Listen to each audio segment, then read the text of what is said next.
The Destiny 2 Shadowkeep expansion is the perfect time to dive back into the game, but if you've been out of the loop for a while, or are simply overwhelmed by the staggering number of changes that are coming our way, then we have you covered. So don your cloaks, strap on your armour, and charge up that space magic, as we take a look at what to expect in Destiny 2 this fall.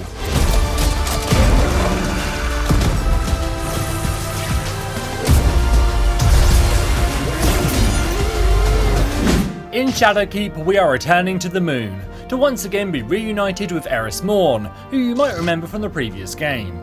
Eris, get your rock off my map.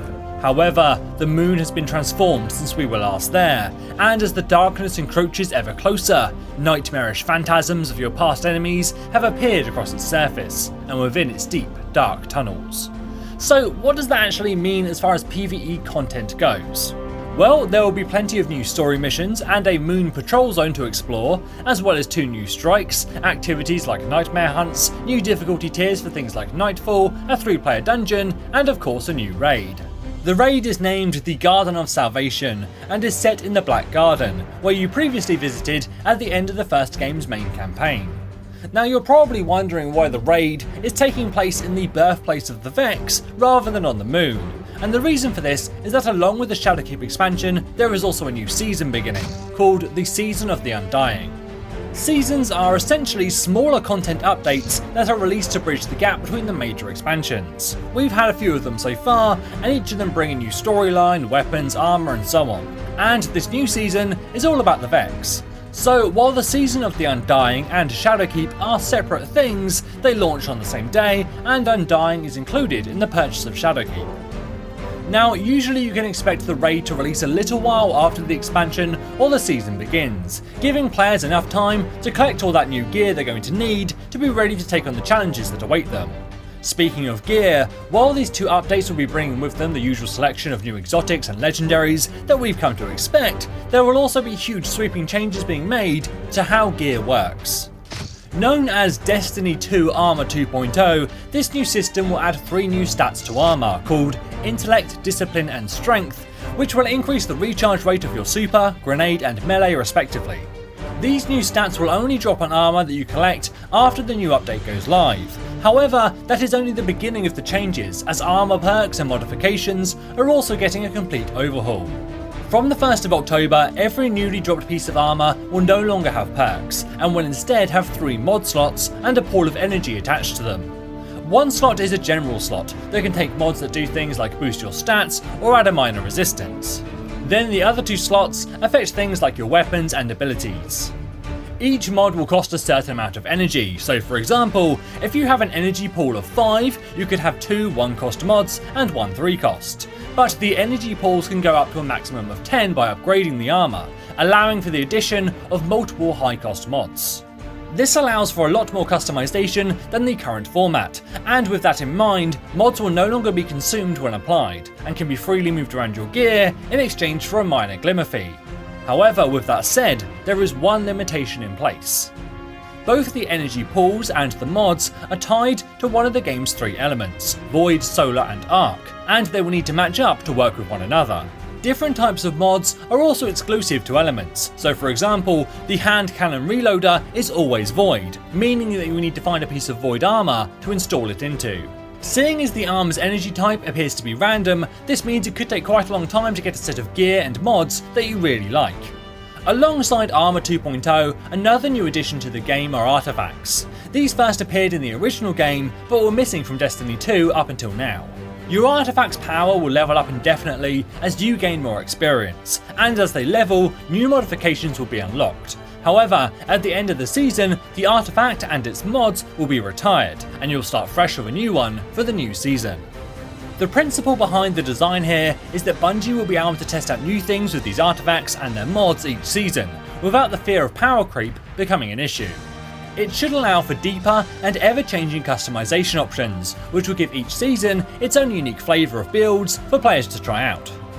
Finally, on the subject of armour, your cosmetic customization options will be expanded upon, as you will now be able to apply ornaments, Destiny lingo for skins, to any of your non-exotic pieces of armour.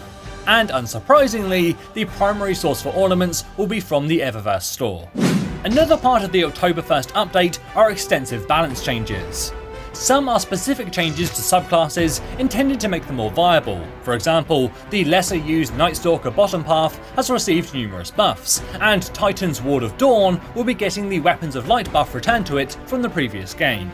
Other changes will apply across the board, such as making supers less frequent than they currently are, nerfing the damage resistance that roaming supers have, and altering how buffs and debuffs work.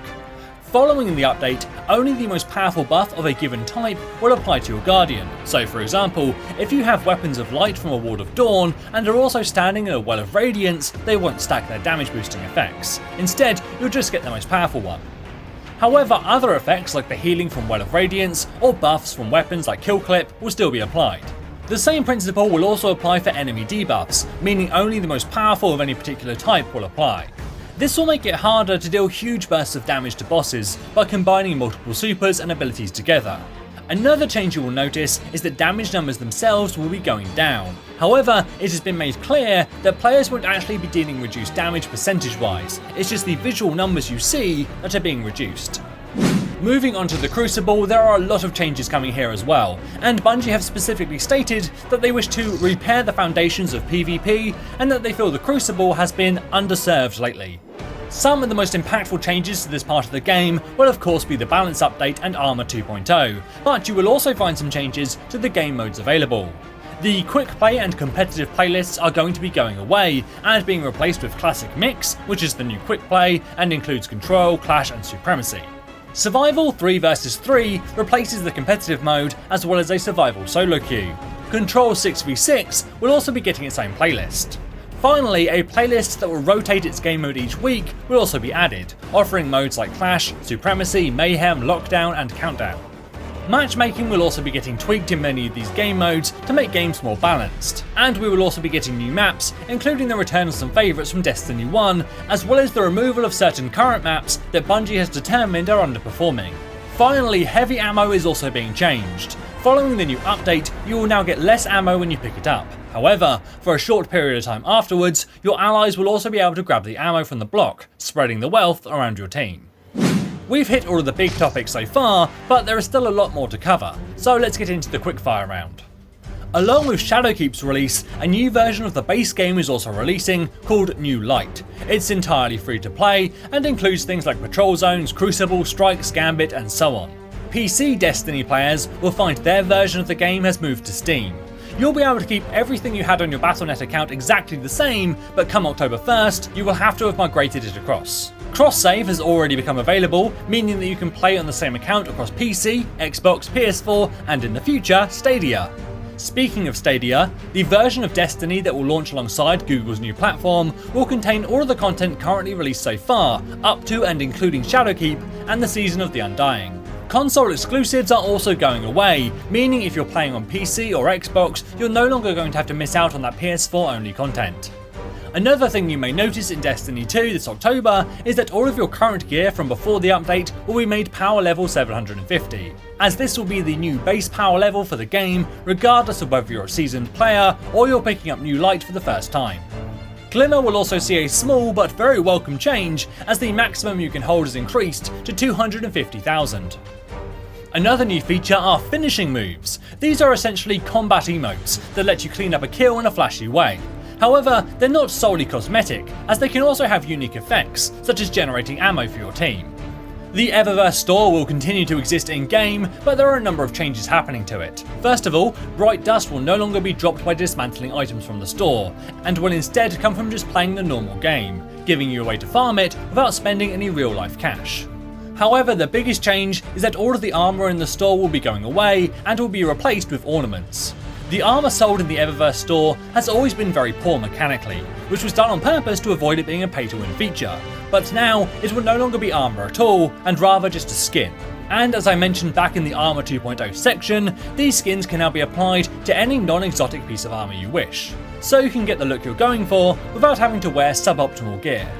Another PvE related change is that players will now be able to have an impact on enemies who are a much higher level than them. So while at the moment an enemy that is more than 50 power higher than you would take no damage from your shots, after the new update you will be able to deal at least minor damage to foes up to 100 power levels above you.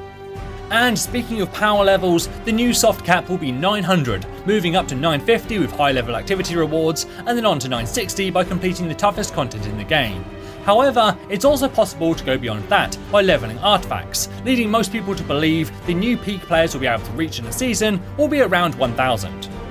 Finally, before we wrap up, keep in mind that although everything in this video is officially sourced from Bungie, things aren't always subject to change in the run up to release, and there are still a few weeks to go before the expansion drops. So if anything changes, make sure to let your fellow players know by leaving a comment below. But for now, you can also let me know what you think of these new changes. Are they enough to bring you back to Destiny 2, or have you been a regular player all along? As always, I've been James for Fandom, thank you for watching, and enjoy the game.